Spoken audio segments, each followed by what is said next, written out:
Siapakah Hamas yang sering menyerang Israel? Apakah Hamas mewakili seluruh rakyat Palestina? Mari kita simak artikel Siapa Hamas di Palestina, karya Ken Setiawan, hanya di kanal 2045 TV. Jangan lupa subscribe dan klik tombol notifikasinya.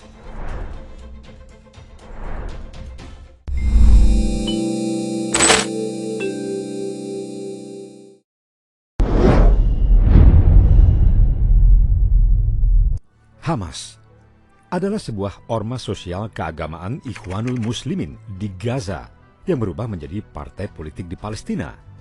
Jangankan dengan Israel, dengan pemimpin negara Palestina saja, kelompok Hamas ini selalu berbeda pendapat. Di Indonesia, kelompok Ikhwanul Muslimin ini menjelma menjadi Partai Keadilan Sejahtera atau PKS. Sudah tahu kan, seperti apa sepak terjang PKS di Indonesia? Mereka adalah kelompok oposisi yang paling sering nyinyir terhadap pemerintah. Di Palestina, Hamas inilah yang sering berkonflik fisik dengan Israel. Seolah tidak ada kedamaian, bahkan dipropaganda sedemikian rupa bahwa telah terjadi pembunuhan massal di sana. Sama seperti di Indonesia, kelompok PKS ini yang mengklaim telah terjadi kriminalisasi terhadap ulama. Makanya kelompok PKS mengusulkan agar segera dibahas rancangan undang-undang atau RUU tentang perlindungan ulama. Padahal ulama dari kelompok PKS lah sebenarnya yang membuat gaduh. Kelompok PKS ini juga di Indonesia yang paling getol mengkampanyekan dukungan terhadap kelompok Hamas di Palestina.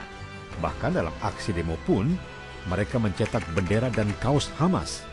Ada hal yang membuat tidak simpati masyarakat terhadap persoalan ini, yaitu para pencari dana atau donasi untuk dukungan Palestina di Indonesia, yang didominasi orang-orang dari kelompok organisasi sosial dan keagamaan seperti ACT, HTI, Ikhwanul Muslimin, FPI, dan lain-lain, termasuk organisasi politik seperti PKS. Ada juga para tokoh agama, tokoh publik, serta artis yang meneriakan anti-demokrasi, anti terhadap pemerintah yang sah, karena dianggap tidak menggunakan hukum Islam. Dengan semangatnya, mereka mendukung penegakan khilafah atau negara Islam. Banyak kita jumpai di Indonesia, tiba-tiba ada artis mendadak hijrah dan tiba-tiba mendukung penegakan khilafah atau negara Islam. Padahal, faktanya dalam 3 hari saja, Palestina meluncurkan 1.500 roket ke wilayah Israel. Dari mana dan mereka dapatkan untuk membeli ribuan roket? Khawatirnya, penggalangan donasi untuk kelompok Hamas di Palestina justru digunakan untuk pembelian senjata yang justru akan memperburuk situasi, bukan digunakan untuk bantuan sosial. Berkaca seperti kasus di Suriah yang kini hancur. Ditambah lagi, dengan seiring semakin banyaknya negara Arab yang berdamai dengan Israel saat warga Palestina terpecah secara politik, serta karena masalah ini tidak jadi agenda utama pemimpin Israel, sulit melihat bagaimana upaya menuju perdamaian dapat dibuat oleh kedua negara. Bagi kelompok Ikhwanul Muslimin, mereka berkeyakinan tidak dapat menjalankan ajaran agama dengan kafah kalau tidak berkuasa atau punya kekuasaan. Jadi mereka akan berjuang totalitas agar dapat berkuasa penuh, termasuk Ikhwanul Muslimin di Indonesia yang telah berubah menjadi PKS, tidak akan bisa terima siapapun yang berkuasa kecuali kelompoknya.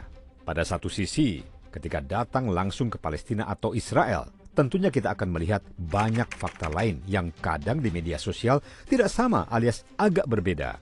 Terutama ketika kita datang berziarah langsung ke makam bapaknya para nabi, yaitu Nabi Ibrahim di Hebron, Palestina. Dalam sejarah, selain diberikan berbagai mujizat oleh Allah Subhanahu wa Ta'ala, Nabi Ibrahim juga memiliki anak-anak yang soleh.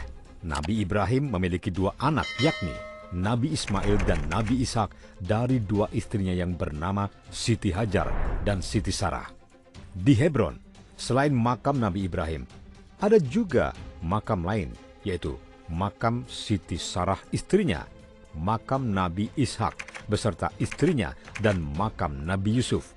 Diketahui bahwa Nabi Ibrahim mempunyai 2 istri, yaitu Siti Hajar di Mekah yang melahirkan Nabi Ismail, dan Siti Sarah melahirkan Nabi Ishak dan Nabi Yakub di Palestina.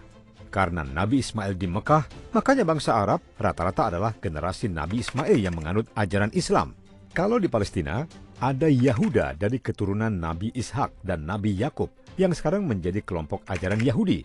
Jadi, Yahuda atau ajaran Yahudi juga garis keturunan dari Nabi Ibrahim, tapi dari Nabi Yakub dan Nabi Ishak. Dari keturunan Nabi Ishak dan Nabi Yakub yang memeluk ajaran selain Yahudi hanya Nabi Yusuf dan Benjamin. Sedangkan Yahuda sampai sekarang menjadi pemeluk ajaran Yahudi. Makanya, menurut sejarah Palestina dan Yerusalem, bagi orang Yahudi secara legitimasi, agama memang adalah bumi Yahudi. Makanya orang-orang Arab kalau disuruh mengusir orang-orang Yahudi dari Palestina tidak begitu respons. Hal ini karena dalam sejarah Islam, akhirnya sampai sekarang seolah menjadi masalah agama dan politik termasuk pada zaman perpecahan pada tahun 1964 hingga 1966. Jadi, sebetulnya memang dari dulu sudah menjadi masalah agama sebab orang Yahudi meyakini bahwa Palestina adalah bumi yang dijanjikan milik mereka. Makanya, atas nama kitab suci mereka berjuang mati-matian mempertahankan sampai sekarang ini. Makanya wajar bila sampai pun PBB tidak bisa mendamaikan konflik Palestina dan Israel, karena itu keyakinan kitab suci mereka masing-masing. Orang Yahudi yang hidupnya di luar negara Israel, seperti di Irlandia, Inggris, dan Amerika, itu orang kaya-kaya. Tapi mereka lebih senang tinggal di negara Israel karena dianggap bumi suci walaupun tidak pernah damai.